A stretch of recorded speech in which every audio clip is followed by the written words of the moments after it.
지게차게 없어가지고.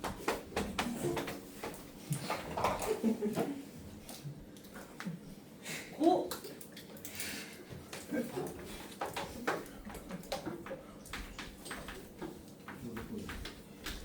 자, 진화 보겠습니다. 급격한 환경 변화가 있을 때마다 생물들 대멸종하고 또다시 진화하면서 생물의 다양성을 증가한다라고 이야기했습니다. 그러면 이때 생물들이 어떻게 진화가 일어나는지에 대해서 이야기할 겁니다. 진화의 정의부터 먼저 설명을 드리면 진화는 생물이 오랜 시간 동안 환경에 적응해서 환경의 영향을 받아서 구조나 특성이 변화하는 것을 이야기합니다. 그런데 여기서 의미하는 오랜 시간이라고 하는 것은 여러 세대를 거쳐서 이야기를 하는 것입니다. 그냥 단순히 내가 10년 동안 운동을 열심히 해서 나 근육맨이 되었어 이런 것은 진화로 보지 않는다는 거야. 여러 세대 내 자식의 새끼를 낳아서 이때 진화가 일어난다라고 봐주시면 되겠습니다. 우리는 진화를 다윈이 주장한 진화론, 즉 다윈의 자연 선택설을 따르고 있습니다. 다윈은 자연 선택설에 따라서 진화가 일어났다라고 주장을 하였고, 이 자연 선택설이 현재까지는 가장 우세하다라고 생각하고 공부하고 있습니다. 자, 다윈이 말하는 자연이란 그 주변의 환경을 이야기하는 겁니다. 환경에 적응해서 진화가 일어나지요. 그러니까 그 환경에 맞추어서 적합한 생명체가 선택을 받았다. 자연이 선택했다라고 하는 것은 환경이 적합한 생명체를 출현하였다. 이 개념인 거야. 환경에 따라서. 그래서 이때 이 다윈의 자연 선택설은 크게 4가지 단계로 설명을 드릴 거고요. 이 4가지 순서는 외워주셔야 됩니다. 아래 기린 예시랑 같이 설명을 드릴게요. 자, 먼저 어떤 공간에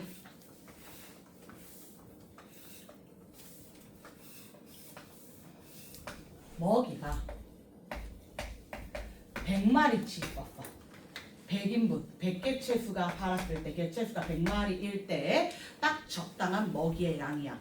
물론 100마리보다 적으면 먹이는 모자랄 거고 100마리보다 많으면 먹이는 부족할 거예요. 이해되겠습니까? 그러면 이 지역에 150마리의 기린이 탄생하게 된 거야. 150 개체의 기린이 탄생하게 된 거야. 그러면 이제 먹이 어떻게 되겠어? 부족할 거야. 모자랄 거야. 그래서 이 환경에 적합한 개체 수보다 환경에 알맞은 개체 수가 더 많이 태어났을 때를 우리는 과잉 생산이라고 합니다.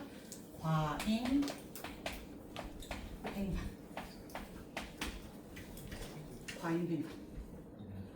적합한 먹이의 양보다 더 많은 생명이 태어났다. 그리고 이때 이 지역에 살던 기린들은 목이 긴 기린도 있었고요. 목이 짧은 기린도 있었고요.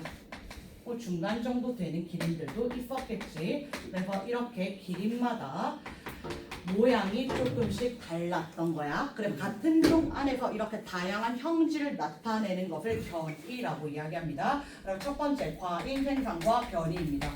적합한 개체보다 더 많은 개체가 태어났고, 그리고 그 개체들은 각각의 모양이 형질이 달랐다. 그러면 변이에 대해서 다시 한 번 더 적고 간다면 변이의 의미는 같은 종 내에서 서로 다른 형질을 갖는 것, 다양한 형질을 갖는 것을 변이라고 이야기를 합니다. 다양한 형질을 갖는 것을 변이라고 이야기해요. 자, 그러면 이들은 이제 먹이를 가지고 싸워야겠지. 왜냐하면 먹이는 100마리가 먹을 만큼 있는데 우리는 지금 150마리 있단 말이야. 그럼 먹이를 가지고 싸울 거야. 서로 살아남기 위해서 싸운다는 거야. 그럼 두 번째 생존 경쟁입니다. 서로 살아남기 위해 싸웠다. 두 번째 생존 경쟁입니다. 그런데 이 지역에는 얘들아 먹이가 나무인데 나무의 크기가 대부분 높은 곳에 있었던 거야. 높은 나무들이 많이 존재했고 이 높은 나무를 먹기에 유리한 것은 목 긴 기린이야, 목 짧은 기린이야?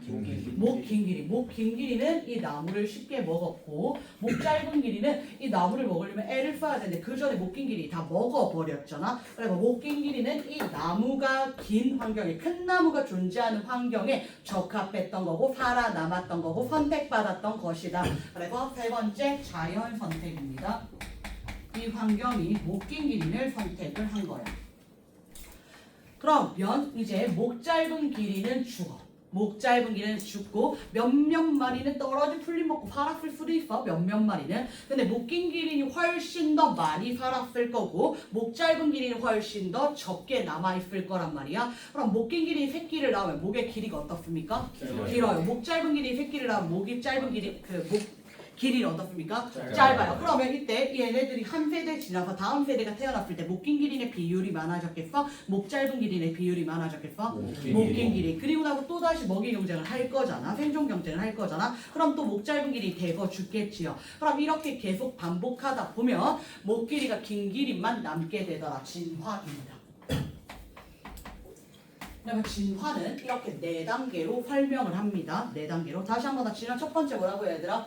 광생산 그리고 변이. 두 번째 생존 경쟁. 세 번째 자연 선택. 네 번째 진화. 이렇게 이야기하는 거야. 먹이나 서식지보다 더 많은 개체가 존재했고 그에 따라서 그 다양한 변이가 존재했다. 그래서 이들은 먹이를 가지고 서식 공간을 가지고 싸웠다, 경쟁했다. 그래서 유리한 형질이, 유리한 변이가 선택받았다. 자연 선택. 마지막 이 과정이 여러 번 반복되면서 진화가 일어났습니다. 여기까지 이해되겠습니까? 자, 그럼 교재 보겠습니다. 8페이지 보시면 다윈의 자연 선택설에서는 다윈은 진화론으로 변이랑 자연 선택 과정을 종합하여서 생물의 진화를 설명합니다. 그래서 이때 다양한 변이가 있는 개체들 중에서 환경에 잘 적응한 개체만 살아남고요. 선택받고요. 이러한 자연 선택 과정이 오랜 세월 동안 누적되면 생물이 점차 변하고 다양해지는 진화가 일어나더라. 첫 번째 과잉 생산과 변이입니다. 살아남을 수 있는 것보다 더 많은 수의 자손을 낳았다. 그래서 이때 같은 종의 개체들 사이에서는 다양한 형질들이 보이더라. 두 번째, 과잉 생산된 개체들은 먹이나 서식 공간을 가지고 싸웁니다. 경쟁합니다. 세 번째, 이때 다양한 변이를 가진 개체들 중에 환경에 적응하기 유리한 형질을 가진 개체가 생존 경쟁에 살아남는다. 자손을 더 많이 남긴다. 이 유리한 형질의 비율이 높아진다. 자연 선택이 오랫동안 누적되어 진화가 일어난다. 그런데 얘들아, 이때 그럼 목 긴 기린이 목 짧은 길이보다 더 우수한 형질이야? 아니야. 그냥 이 환경에 잘 맞았던 거야. 만약에 이 환경에 나무들의 길이가 높지 않고 낮은 높이의 먹이들을 먹었어야 됐다면 누가 더 유리했을까? 목 짧은 기린이야. 그래서 이때 자연 선택이라고 하는 것은 절대적인 기준이 아니라 상대적인 기준입니다. 환경에 따라서, 상황에 따라서, 자연에 따라서 목 긴 기린이 유리할 수도 있고 목 짧은 기린이 유리할 수도 있었다라는 거예요. 그래서 이와 같이 다윈이 자연 선택설을 주장을 하였는데 다윈이 주장한 자연 선택설의 한계점이 두 가지 있습니다.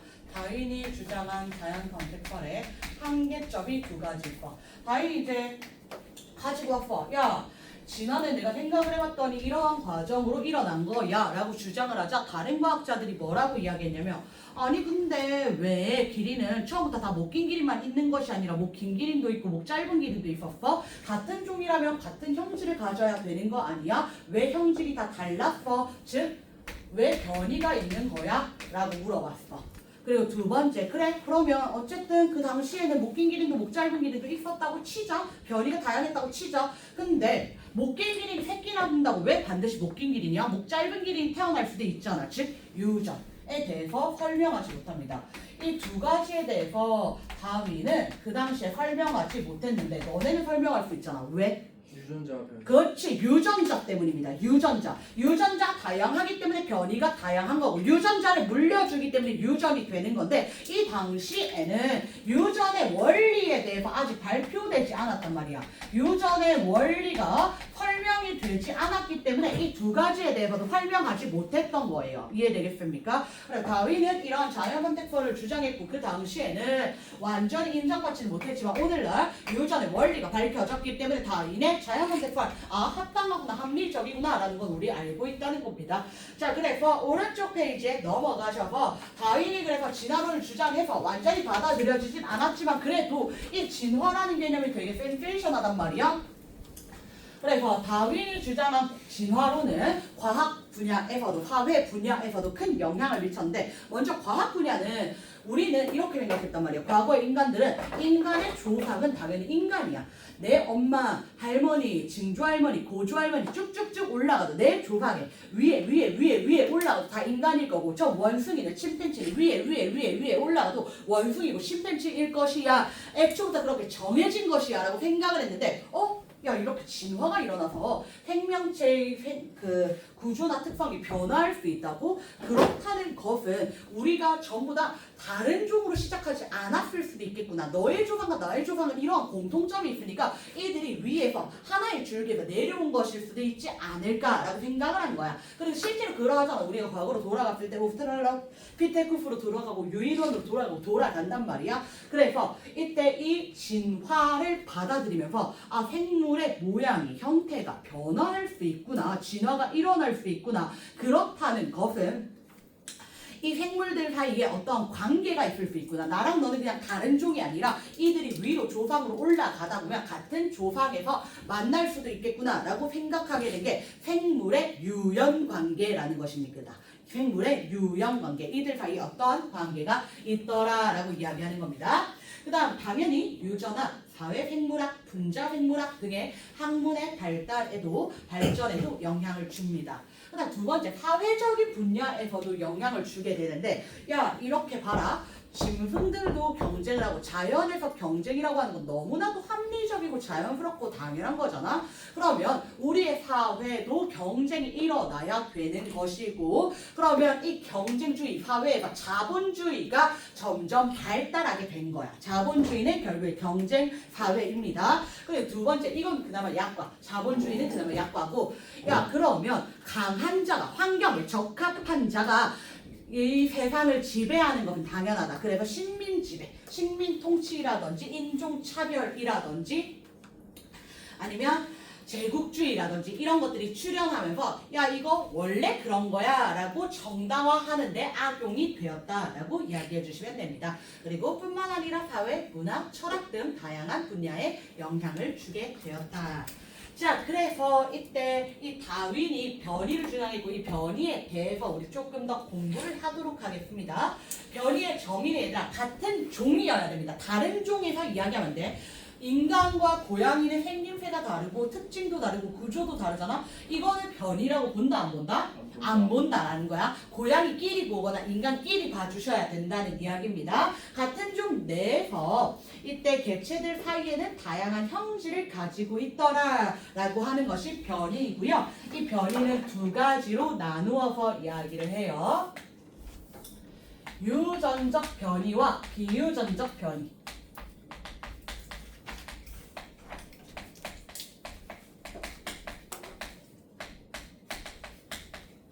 자, 유전적 변이는 유전이 될까 안 될까? 되죠. 비유전적 변이는 유전이 될까 안 될까? 안 돼. 얘들아 그럼 유전은 어떻게 설명한다고? 어떻게 유전이 된다고? 유전자, DNA 유전자 좋습니다. 유전자에 의해서 유전이 된다 라고 이야기하는 거야.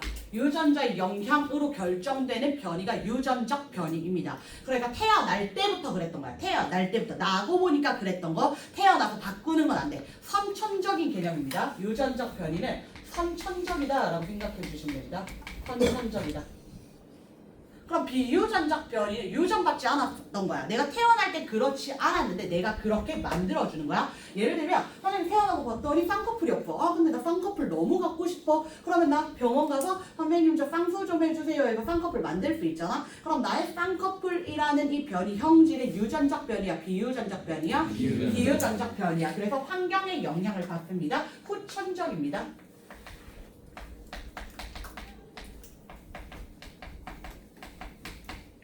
그러면 선생님 쌍꺼풀 수술했다. 나 쌍꺼풀 있어. 그리고 남편도 쌍꺼풀 수술 시켰어. 쌍꺼풀 있어. 그리고 우리가 다시 새끼를 낳았어. 새끼를 쌍꺼풀 있을까 없을까? 없어요. 유전이 돼요? 안 돼요? 안 돼요. 후천적인 요소는 유전이 되지 않습니다. 이해될까요? 좋습니다. 그러면 얘들아 여기까지 이야기를 들었을 때 우리가 다윈의 자연선택과는 첫 번째 생존 경쟁과 변이라고 했잖아. 그럼 다윈이 주장한 이 변이는 유전적 변이입니까? 비유전적 변이입니까? 유전적 변이. 그렇지. 유전적 변이여야지. 그래야지 못 낀 기린이 다시 못 낀 기린을 낳을 거잖아. 그래서 이 유전적 변이라고 하는 것은 진화의 원동력이 된다. 진화가 일어나게끔 하는 것이 유전적 변이이다.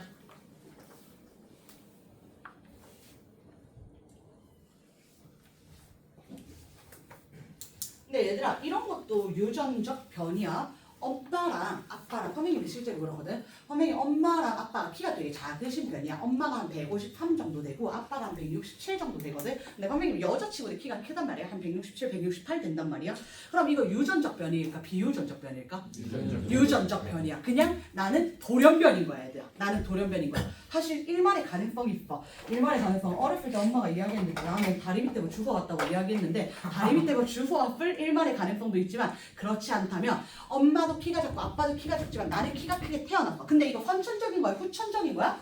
선천적인 거잖아. 그러면 이것은 유전적 변이다? 비유전적 변이다? 유전적 변이다. 그럼 다시 얘들아 선생님은 엄마 아빠가 키가 작지만 나는 키가 커. 그럼 나는 내 자식에게 키 큰 유전자를 물려줄 수 있다 없다? 있다라는 거예요. 이게 돌연변이라는 거야. 돌연변이. 이해되겠습니까? 돌연변이 뒤에서 다시 설명할 거고 유전적 변이 예시 보겠습니다. 유전적 변이 예시는 무늬나 색깔이나 방향이나 이런 것들 이야기하거든. 앵무새의 깃털색. 얘들아 앵무새의 깃털색이 초록색일 수도 있고 빨간색일 수도 있고 파란색일 수도 있고 섞여 있을 수도 있단 말이야. 근데 이거는 날 때부터 정해진 거야. 나고 나서 바뀌는 거야? 날 때부터 정해진 거잖아. 그러면 유전적 변이야? 비유전적 변이야? 유전적 변이야. 물려받은 거야. 그럼 다시 유럽 달팽이의 껍데기 무늬 색깔 나선 방향도 태어날 때부터 정해집니까? 아니면 태어나고 나서 환경의 영향을 받습니까? 태어날 때부터 유전적 변이라는 거야. 그리고 훈련으로 인해서 다시 한 번 더 훈련으로 인해서 내가 열심히 운동을 했어. 그리고 나는 원래 태어날 때 근육이 많지 않은 체질이었는데 내가 열심히 운동을 해서 나 근육이 많아졌어. 그럼 이거 유전적 변이야? 비유전적 변이야? 비유전적. 후천적인 거잖아. 자손에게 물려줘? 못 물려줘? 못 물려줘. 다시 한 번 더. 카렌족 여인들이 있어 얘들아. 다큐멘터리 한 번씩 나오는데 저기 아프리카 쪽에 카렌족 여인들은 목이 길면 미의 기준인가 봐. 목이 길면 아 예쁘다라고 이야기를 하나 봐. 잘은 모르겠는데 그래서 그 여인들은 태어나면 목에다가 링을 이렇게 계속 끼워. 그러면서 목이 이렇게 좀 길어져. 실제로 목이 길어져. 그럼 이거 목이 긴 이 변이는 이 형질은 유전적 변이야? 비유전적 변이야? 비유전적 변이야. 자 그러면 다시 내가 열심히 목에 링을 걸어서 목 길이가 길어졌다. 그리고 내가 새끼를 낳았다. 내 새끼 목 길어 안 길어? 안 길어. 물려줘? 못 물려줘? 못 물려줘. 오케이 좋습니다. 뒷페이지 넘어갑니다. 그래서 이 유전적 변이가 나타나는 원인을 우리가 두 가지로 설명을 하는데 유전적 변이는 아까 이야기한 돌연변이. 엄마도 그렇지 않았고 아빠도 그렇지 않았는데 자손은 그렇게 태어난 거. 돌연변이입니다. 돌연변이. 그래 돌연변이는 빨간색 딱정벌레로 이야기를 하는데 어느 딱정벌레 무리가 있었어? 그럼 이 딱정벌레 집단에는 엄마, 아빠, 삼촌, 누나, 이모, 숙모, 할머니, 할아버지가 전부 다 빨간색 딱정벌레였단 말이야. 그럼 이들은 색깔 유전자를 어떤 색을 가지고 있는 거야? 빨간색 유전자를 가지고 있는 거잖아. 그런데 이때 엄마랑 아빠가 교배를 해서 자손을 낳았는데 자손이 어머 초록색 유전자가 태어난 거야. 초록색 유전자. 아빠가 조금 언짢긴 하겠지. 아빠가 조금 언짢긴 하지. 엄마는 되게 순결한 상황이야 얘들아. 순결한 상황이야. 자 그래서 이때 이 초록색 유전자가 태어났단 말이야. 초록색 딱정벌레가 태어났단 말이야. 이거 선천적입니까? 후천적입니까? 선천적입니다. 유전적 변이입니까? 비유전적 변이입니까? 유전적 변이입니다. 엄마 아빠는 없었지만 나는 어쨌든 초록색으로 태어났고 선천적인 거잖아. 그러면 이제부터 나는 초록색 유전자가 있는 엽정벌레인 거야. 그럼 이 초록색 유전자 자손에게 물려줘요? 안 물려줘요? 물려줘요. 무슨 변이라고? 유전적이라고 비유전적이라고? 유전적 변이. 그래서 돌연변이도 유전적 변이입니다. 그냥 어느 날 갑자기 뿅 하고 나타난 거야. 유전자 이상으로 나타날 확률이 가장 큽니다. 그 다음 두 번째, 생식세포의 다양한 조합입니다. 얘들아, 근데 생식세포가 다양한 조합을 하려면 우리가 생식은 두 가지 있잖아. 무성생식과 유성생식 있잖아. 무성생식은 그냥 쉽게 우리가 반으로 잘라서 엄마, 딸 되는 것을 무성생식이라고 이야기합니다. 반으로 뚝뚝 잘라요. 그러면 이때 모체랑 딸체의 유전 정보가 어때요? 같아요. 완전히 일치한단 말이야. 그냥 반으로 뚝 갈라낸 거니까. 그래서 우리가 나무 심기를 할 때 뚝 갈라내서 이렇게 꽂아서 심는 거는 모체랑 딸체랑 유전 정보가 어때요? 같아요. 완전히 일치하게 됩니다. 그런데 우리가 생식세포의 다양한 조합을 한다는 것은 무성생식일까요? 유성생식일까요? 유성생식일 때야. 암수가 존재할 때만 생식세포의 다양한 조합이 일어나게 됩니다. 암수가 존재할 때만. 그래서 여러분 남성으로 태어났잖아. 여러분 남성으로 태어났잖아. 선생님 여성으로 태어났잖아. 근데 이것 또한 결국에 생식세포의 다양한 조합 중에 하나잖아. 딸이 태어날 수도 있고 아들이 태어날 수도 있고. 아빠는 X형 색치랑 Y형 색치를 가졌고 엄마는 X형 색치랑 X형 색치를 가졌어. 근데 엄마는 어쨌든 X를 줄 거야. 아빠가 X를 주냐 Y를 주냐에 따라서 형질이 결정이 되는 거지요. 이해되겠습니까? 그리고 다시 얘들아, 또 이 생식세포의 조합을 조금 더 우리가 거시적인 관점으로 이야기를 한다면 갈색 털의 강아지가 있고요. 흰색 털의 강아지가 있어. 그럼 갈색 털의 강아지는 갈색 유전자를 가지고 있었을 거고 흰색 털의 강아지는 흰색 유전자를 가지고 있었단 말이야. 근데 이들 사이에서 자손이 태어나면 네 마리가 태어났어. 첫째는 갈색, 둘째는 흰색, 셋째는 갈색 배경의 흰 무늬, 넷째는 흰 배경의 갈색 무늬. 이렇게 태어나더라라고 이야기하는 거야. 이렇게 쓸까? 뭐 이런 식으로 쓸게요. 이해됩니까? 자, 그래서 이때 원래는 B 유전자랑 W 유전자 있었는데 B 있고 W 있고 B 다시 있고 W 다시 생겼다라고 이야기하는 거야. 그래서 생식세포의 다양한 조합으로 인해서 유전적 변이가 만들어질 수 있다라고 이야기하는 겁니다. 그럼 다시 얘들아, 이때 생식세포의 조합으로 갈색 배경의 흰 무늬인 강아지는 이거 자손한테 물려줘 못 물려줘? 물려준다는 거야. 유전적 변이이기 때문에. 이해되겠습니까? 오케이, 좋습니다. 자, 그래서 11페이지 갑시다. 오늘 끝까지 할 수 있겠는데? 그치? 좋아. 오케이. 어허이. 자, 그러면 다윈이 주장하기로는 이때 변이랑 자연 선택에 의해서 진화가 일어났다라고 이야기를 하잖아. 그러면 이 변이와 자연 선택에 의한 진화 과정이 어떻게 일어나는지에 대해서 우리 예식을 이야기할 거야. 얘들아, 혹시 핀치라고 아니? 핀치? 새잖아, 새. 그치. 핀치는 새가 부리가 있을 거란 말이야. 핀치 새는 부리가. 그러니까 핀치 새 중에는 부리가 크고 두꺼운 핀치 새도 있을 거고요. 부리가 얇고 긴 부리도 있을 거고요. 핀치도 있을 거고요. 부리가 작고 귀여운 부리도 있을 겁니다. 작고 귀여운 부리도 있을 거야. 그래서 이때 이런 핀치들의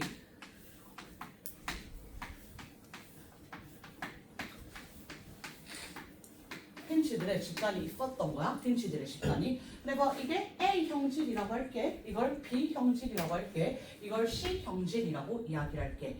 근데 이 핀치 새들의 집단이 무리가 갈라파고스 군도에서 여러 섬으로 나뉘어지게 된 거야. 여러 섬으로 A, B, C 무리가 각 섬으로 흩어지게 됐어.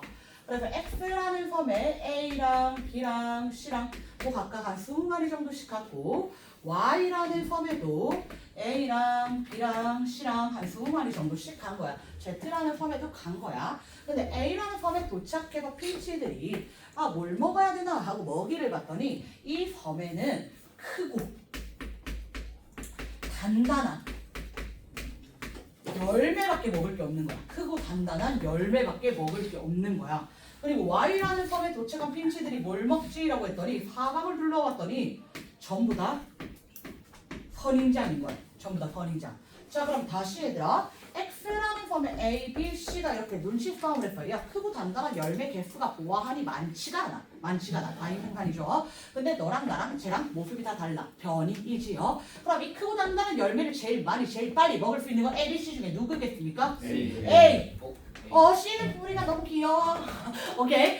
A가 제일 많이 먹을 수 있겠지요. 그러면 각각 20마리씩 왔는데 A, B, C 중에 누가 가장 많이 살아남았다? A가 가장 많이 살아남았다. 자연 선택입니다. 이 환경에 대한 자연 선택은 A가 받은 거고 B랑 C는 점점 개체수가 줄어들 거예요. 이해됩니까? 그리고 점점 더 큰 무리가 살아남게 될 거야. 근데 B라는 섬에 갔더니 선인장 안에 있는 벌레라든지 열매라든지 이런 걸 먹어야 되는 거야. 그러니까 A, B, C 중에 누가 제일 빨리 많이 잘 먹을까? B가 제일 빨리 많이 잘 먹을 거잖아. 그래서 각각 비슷한 마리수의 개체가 도착하였는데 시간이 지날수록 A랑 C는 굶어 죽는 거야. B의 비율이 점점 많아지더라. 그러면 얘들아 다시 X라는 섬에서는 A, B, C 중에 누가 자연 선택받았다? A. Y라는 섬에서는 누가 자연 선택받았다? B가 자연 선택받았다. 그래서 아까도 말씀드렸지만 자연 선택이라는 것은 절대적인 것입니까? 상대적인 것입니까?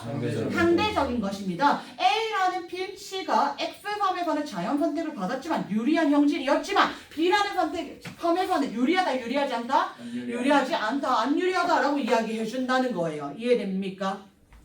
좋습니다. 그래서 이런 과정을 여러 번 반복하게 되면서 같은 족의 핀치였는데 여러 모양의 부리로 진화하게 되었다라고 이야기하는 겁니다. 자 그리고 두 번째 얘들아 나무 설명 드릴 건데요. 나무 줄기는 색깔이 기본적으로 어둡잖아요. 어두운 편이란 말이야. 고동색이라고 하죠. 까만색에 가까운 고동색 이렇게 된단 말이야. 고동색.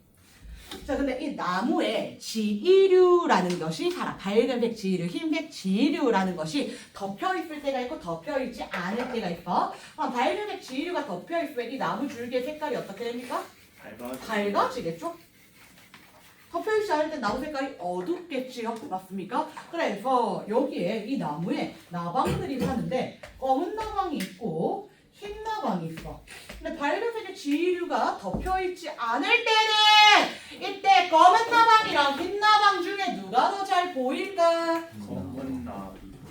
누가 더 잘 보여? 흰나비. 흰나비가 더 잘 보여. 그럼 누가 더 천적에 잘 노출이 될까? 흰나비. 누가 더 잘 죽을까? 흰나비. 누가 더 유리할까? 검은 나비. 검은 나방이 더 유리하다는 거야. 이해됩니까? 한 번 더. 밝은색의 지류가 덮여있을 때는 흰 나방이랑 검은 나방 중에 누가 더 눈에 잘 띄어? 검은 나방. 누가 죽어? 검은 나방. 누가 살아? 흰 나방. 그래서 다시 한 번 더 똑같이 검은 나방, 흰 나방 집단이 있었는데 밝은색의 지류가 덮여있지 않을 때는 검은 나방이 자연 선택을 받았고 밝은색의 지류가 덮여있을 때는 흰 나방이 자연 선택을 받았다. 환경에 따라서 자연 선택을 받는 형질은 다 다르다. 페이지 넘어갈까요?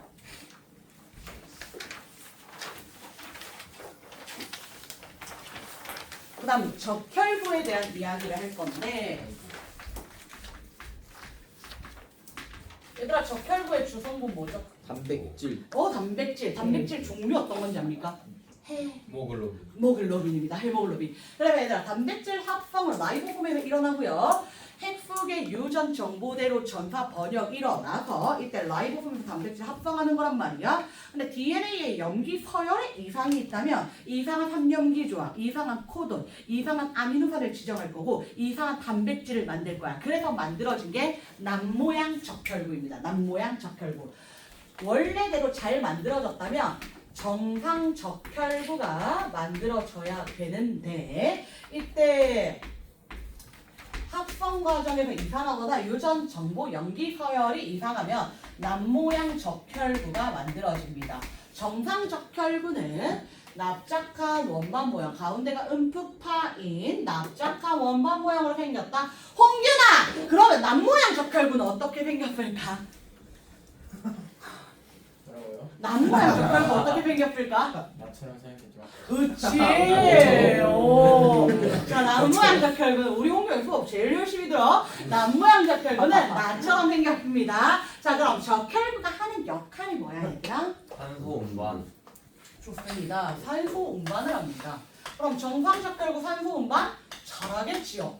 그럼 비정상적혈구인 남모양적혈구는 산소 운반 잘 할까요? 못할까요? 못해요. 못해요. 근데 산소 너무 중요하단 말이에요. 우리 세포에 각각 공급을 해줘야 되고 세포 호흡도 일어나고 여러 가지 생명활동에 필요하단 말이야. 근데 산소 운반이 원활히 일어나지 않게 되면 어지러워 빈혈이 발생하게 됩니다. 그럼 정상적인 일반적인 상황에서는 남모양적혈구 좋아 안 좋아? 안 좋아. 유리해 불리해? 불리하단 말이야. 불리해. 그래서 일반적으로 대체로는 남모양 적혈구의 발생 빈도 또는 남모양 적혈구 유전자의 발생 빈도라고 하면 확률입니다. 확률은 매우 낮습니다. 매우 낮습니다. 그런데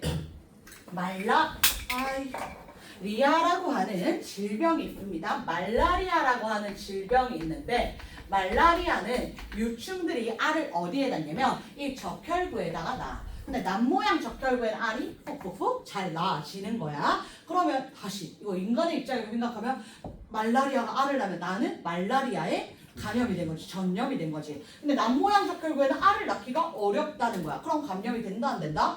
안 된다. 아 그러면 말라리아라는 질병이 발생하는 지역에서는 정상적 혈구랑 남모양적 혈구랑 누가 더 유리해? 남모양 적혈구가 더 유리하다는 거야. 정상적 혈구는 말라리아에 감염돼서 죽을 수 있다는 거예요. 이해되겠습니까? 그래서 그림 보시면 지도에 보시면 남모양 적혈구 발생 빈도와 말라리아가 발생하는 지역 21페이지 메뉴 그림입니다. 지역이 대체로 거의 일치하고 있습니다. 될까요? 말라리아가 발생하는 지역일수록 남모양 적혈구의 발생 빈도가 20%까지 올라가는 거 볼 수 있더라. 다른 지역에는 남모양 적혈구 거의 없습니다. 여기까지 될까요? 오케이. 힘내 얘들아. 하나도 안 할게. 오늘 항생제까지만 할게. 배균까지만 할게. 하나만 더 할게. 두 가닥만 더 할게. 한 번만. 얍. 오. 원래 무언가를 딜을 할 때 처음에 크게 불러요. 오. 맞아.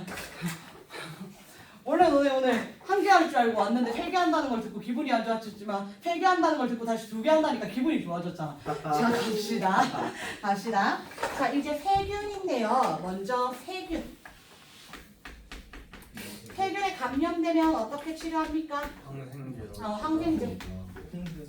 항생제가 그럼 하는 역할은 무엇입니까? 세균 잡기. 세균 잡기, 세균 죽이기입니다. 세균 죽이기. 자, 그래서 우리가 이제 세균에 대한 이야기를 할 건데 여러분 내성이라는 말 들어봤습니까? 약에 대한 내성이 생겼다. 약이 잘 든다 안 든다? 안 된다. 안 된다. 약을 먹어도 세균을 죽인다 못 죽인다? 못 죽인다. 그래서 내성이 있는 세균과 없는 세균이라고 이야기하는데 항생제에 대한 내성이 있는 세균이다. 항생제 맞았을 때 죽어 안 죽어? 안 죽어. 항생제에 대한 내성이 없는 세균이 항생제 맞았을 때 죽어 안 죽어? 죽어. 이해됩니까? 내성이 있으면 안 죽어. 내성이 없으면 죽어. 이해될까요? 오케이. 네, 그럼 내성이 없는 세균이 나중에 내성이 생길 수도 있어요. 돌연변이에 의해서 한 세대 안에서 태어나지 않고 자손을 낳았을 때 돌연변이에 의해서 생기는 거야. 감기를 걸려가지고 뭐 약을 먹었는데 중간에 끊어서 세균이 다시 맞아. 그래서 얘가 항생제는 요새 감기랑 코로나 되게 유행하더라.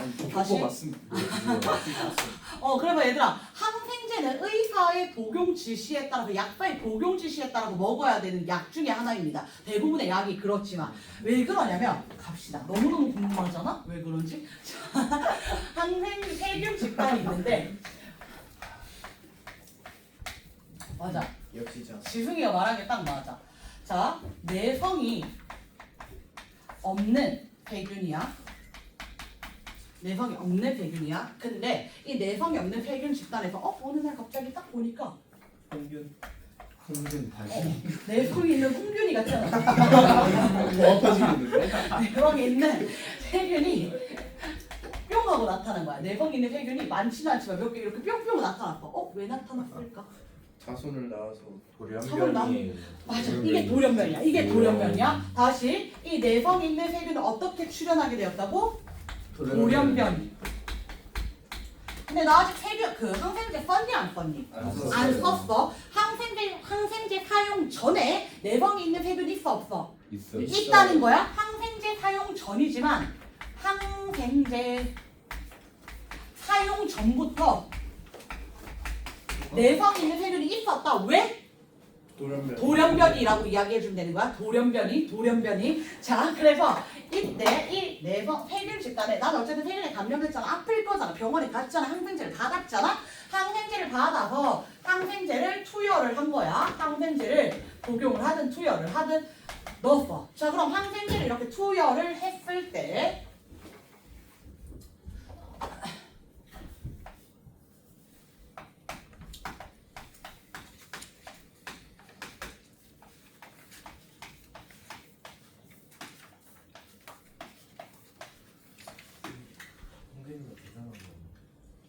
소영준이 항생제를 투여를 했을 때 우리 항생제 내성이 없는 홍균이 죽어 안 죽어? 홍균아 죽어 안 죽어? 안 죽어요. 내성이 없는 홍균이 죽어 안 죽어? 없는 건 죽어. 내성이 없으면 죽어. 대부분 죽어. 대부분 일부 살아남을 수도 있지만 많은 수가 죽어. 그럼 항생제 내성 있는 우리 홍균이 죽어 안 죽어? 안 죽어. 살아남는다는 거. 항생제 영향 받아 안 받아? 안 받아. 다시 그러면 이때 시간이 지나고 나면 얘들아 이때 내성이 있는 세균과 내성이 없는 세균을 번식을 하여서 이 양이 늘어날 거잖아. 번식을 하여서 이 양이 다시 늘어날 거야. 그리고 나서 일정 시간이 지나고 다시 한 번 더 항생제를 또 투여를 한 거야. 항생제를 또 투여를 하면 항생제 내성 있는 세균 죽어 안 죽어? 안 죽어. 내성이 있는 세균 안 죽어. 내성이 없는 세균 죽어. 자, 그러면 내성이 없는 세균은 대부분 또 죽게 되는 거야. 내성이 있는 세균은 살아남아 있게 되는 거야. 그럼 이 과정을 계속 반복하다 보면 이제 내 몸에는 항생제 내성이 있는 세균만 남아 있는 거잖아. 이해됩니까? 항생제 내성이 있는 세균만 남아 있다 보니까 이제 항생제를 뿌려도 치료가 돼요, 안 돼요? 안 돼요. 안 된다는 거야. 그래서 선생님도 사실 생명 전공은 아니고 저는 물리 전공입니다. 물리 전공이기 때문에 정확히는 모르지만 의사들이나 약사들이 제시하는 용법은 이 기간을 최대한 잘 맞춰놓은 기간이라고 들었습니다. 그래서 내성이 최대한 안 생기게끔 발병하지 않게끔 맞춰놓은 기간이다라고 생각하시면 됩니다. 그래서 이와 같이 항생제 내성이 없는 세균 집단에 돌연변이로 항생제 내성이 있는 세균이 일부 존재했고요. 항생제를 투여하고 난 이후에는 내성이 없는 세균은 대부분 죽고 내성이 있는 세균이 자꾸 늘어나서 점점점 늘어나다 보니까 그냥 항생제 내성이 없는 세균의 집단이 되어버렸더라라고 이야기하는 겁니다. 될까요? 그럼 이제 이것을 수치화해서 표현을 해볼게요. 수치화해서 실험으로 만들어 볼 거야. 자, 우리 실험 준비물 딱 세 가지. 벨크로 테이프 찍찍이지요. 벨크로 테이프랑 털실이랑 그다음 스티로폼 공이랑 이렇게 세 가지 준비할 겁니다. 벨크로 테이프의 역할이 항생제야. 붙였다 떼어내면 세균 죽어인 거야. 세균이 빠져나가. 그러면 얘들아 벨크로 테이프에 붙는 것은 털실입니까? 아니면 스티로폼 공, 털공입니까? 스티로폼 공입니까? 털공. 그럼 털공이 항생제 내성이 있는 세균입니까? 없는 세균입니까? 없는 세균. 내성이 없는 세균을 털공으로 세팅하고요. 내성이 있는 세균을 스티로폼의 역할을 합니다. 그 다음 다시 내성이 있는 세균이 스티로폼 공입니다. 그럼 벨크로 테이프가 뭐라고 얘들아? 벨크로 테이프가? 항생제. 항생제 찍찍이 맞습니다. 자, 그래서 처음에 내성이 없는 세균이 훨씬 더 많았고 내성이 없는 세균이 36개, 내성이 있는 세균이 4개. 전체 개수는 계속 40개로 유지할 겁니다. 40개. 자, 그리고 이때 항생제를 뿌렸더니 세균이 20개까지 줄어든 거야. 세균이 20개까지. 근데 내성이 없는 세균을 죽여? 못 죽여? 못 죽여. 그대로 4개. 내성이 있는 세균이 몇 개까지 줄어들게 될까? 16개. 16개. 전체 총합이 20개로 계속 20개까지 줄어드는 거예요. 이해됩니까? 자, 그리고 나서 이때 세균이 번식합니다. 2배씩 만들어줘요. 그럼 내성이 없는 세균 몇 개? 32개. 내성이 있는 세균 몇 개? 8개 좋습니다. 계속 갑니다. 다시 한 번 더 항생제를 또 투여했습니다. 일정 시간이 지난 후 번식한 후 다시 항생제를 투여해서 세균을 20개까지 또 줄여줄 거야. 근데 스티로폼 공은 떨어져 나가 안 나가? 안 나가. 그대로 8개. 그럼 이때 털공이 몇 개가 됩니까? 12개 좋습니다. 다시 한 번 더 시간이 지나서 번식을 합니다. 그러면 털공 몇 개? 24개. 그 다음 스티로폼 몇 개? 16개. 한 번만 더 할게요. 항생제를 또 투여했습니다. 항생제를 또 투여하자. 이때 스티로폼 공은 떨어져 나가 안 나가? 안 나가. 전체 개수 20개까지 줄여준단 말이야. 털공이 몇 개? 4개. 자, 그리고 다시 시간이 지나면 번식을 할 거잖아. 털국 몇 개? 8개. 8개. 스티로폼국 몇 개? 32개. 32개. 자, 그럼 보자. 이때 항생제 내성이 있는 세균의 개수 변화 추이를 살펴볼 거야. 자, 전체 개수 40개인데요. 항생제 내성이 있는 세균이 4개입니다. 그럼 차지하는 비율이 40분의 4, 0.1%로 나타내면 10%. 다시 한 번 더. 전체 세균이 40개인데 이 40개 중에 항생제 내성이 있는 세균이 몇 개? 8개, 0.1 몇 퍼센트? 20%. 다시 이때 40개 중에 16개가 내성이 있어요. 몇 퍼센트? 40%. 오, 맞아요. 자, 다시 한 번 더. 전체 40개 중에 32개가 내성이 있어요. 몇 퍼센트? 80%. 보입니까, 얘들아? 그러면 처음에 내성 있는 세균의 비율이 몇 퍼센트밖에 안 됐는데 10%밖에 안 됐는데 그 항생제를 3번 투여하자 몇 퍼센트까지 증가했다? 80%까지 증가했다. 이해됩니까? 그래서 이렇게 계속해서 항생제를 투여하다 보면 내성이 있는 세균들만 남게 되겠다. 그래서 이 사람 몸은 내성이 생겼다라고 이야기하는 겁니다. 될까요? 자, 그래서 아래 그림 보시면 다양한 생물들의 출현과 진화 과정, 앞에 지질 시대와도 이어지는 내용입니다. 지구 환경은 지속적으로 변화합니다. 그렇기 때문에 환경 변화는 자연 선택 방향에 영향도 줍니다. 환경 다양하죠, 얘들아. 당연히 다양한 환경이 있기 때문에 다양한 환경에 적응하면서 다양하게 자연 선택된다. 그러면 생물의 종이 점점 많아진다, 적어진다? 많아진다. 오케이. 끝났습니다. 오늘 여기까지 할 거고 아니 수업은 안 끝났습니다. 지수가 끝났습니다.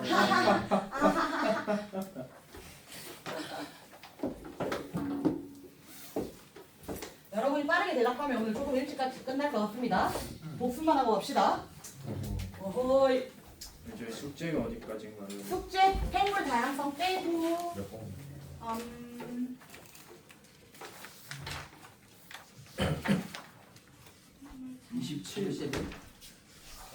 27페이지까지 아니야 28페이지까지 39번까지 39 30까지? 아 39번 올려주면 안 돼요.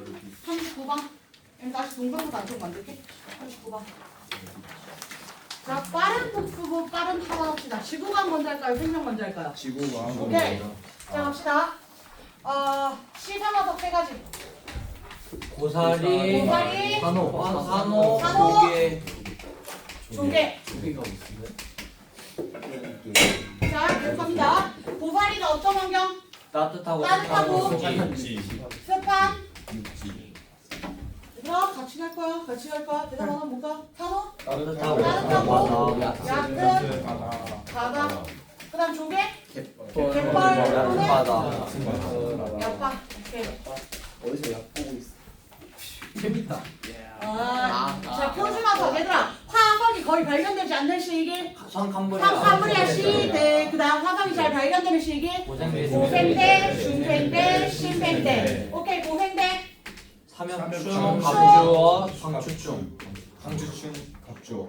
화엽충, 방추충, 갑주어 좋습니다 중생대 공룡, 공룡, 암모니아, 암모나이트 다시 신생대 메모드, 메모드 합해서. 합해서 자 다시 성카무리아 고생대, 중생대, 신생대에서 기후변화 보겠습니다. 성카무리아 시기에서 기후 대체로 대체로 말기, 온난화다가 말기 빙하기. 말기 빙하기 고생대 대체로 온난화다가 말기, 말기 빙하기 중생대 전체적으로 전반적으로 온난 빙하기 없어요. 없어요. 신생대 대체로 온나. 전기는 대체로 온난 후기는 빙하기 몇 번? 네 번. 간빈이 몇 번? 세 번. 오케이 굿. 자 수력 분포 보겠습니다. 성카무리아 대 시대 몰라요. 그치만 대충 알아요. 대충 무엇이 있을 것이라는 것을 뭐가 많았다? 바다생물. 수력 분포 지각 변 지각 변동. 지각 변동이 나왔다. 고생대 한계와 형성. 언제? 말기, 말기에 한계야 형성 중생대 초기에 환기와 분리. 신생대 인도양 인도양. 왜서야 넓어지. 넓어지. 맞아, 그 인도양 대서양이야. 자, 다시 생물, 캄브리아 시대 생물, 육상 생물. 없어요. 오케이, 왜 없다? 오존층이 오존층이 없으니까. 자, 그리고 생물들은 다 해양에 있었다. 광합성을 하는 최초의 생명체 남세균. 남세균. 자, 그래서 남세균이 만든 화석 스로. 스로마톨라이트. 오케이, 그리고 후기에는 무슨 동물군. 다세포 가세포. 생물 생물. 이 만든 무슨 동물군이지? 에디 에, 띠. 디, 아. 카, 동물군. 자, 그럼 다시 고생대부터 우리 홍균이 갑시다. 홍균아, 고생대 번성한 생물. 인데요. 고생대요. 고생 좀 했겠네. 우와. 삼엽충 어이, 또. 이랑 세 개인데. 글렀다 얘들아. 가방 내려. 갑주야. 갑주와 또 하나 더. 연.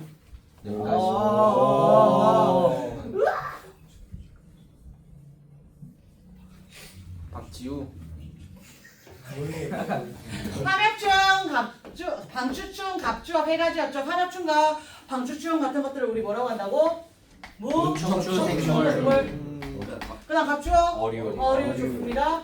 다시 한 번 더 중생대 번성한 생물 동물 파충류. 파충류 동물용 좋습니다. 그리고 하나 더 컵시 모나이트 굿. 신생대 번성하였다 포유류. 포유류. 그리고 하나 더 파페스 아까 우리 화석에서 이미 이야기했습니다. 자, 그러면 이때 식물 가겠습니다. 식물 고생대 양치식물. 양치 중생대 거시 신생대 혹시 굿 좋습니다. 자, 그럼 얘들아 가자. 과일의 진화론 4단계 첫 번째 과잉 생산 과잉 변이. 생산과 변이. 변이 두 번째 생존. 생존 경쟁 세 번째 자연선택. 자연선택 네 번째 진화. 진화. 오케이, 그러면 홍균아 이때 첫 번째 과잉 생산과 변이는 어떤 변이지? 너요. 모르겠네요.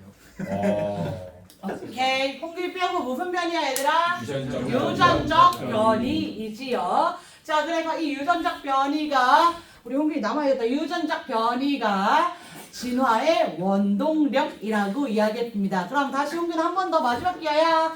유전적 변이의 원인 두 가지. 할 수 있다. 할 수 있겠어? 내성? 하나.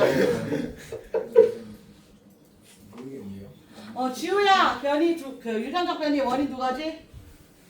선천적하고. 탈락. 다시. 주영아, 유전적 변이의 원인 두 가지.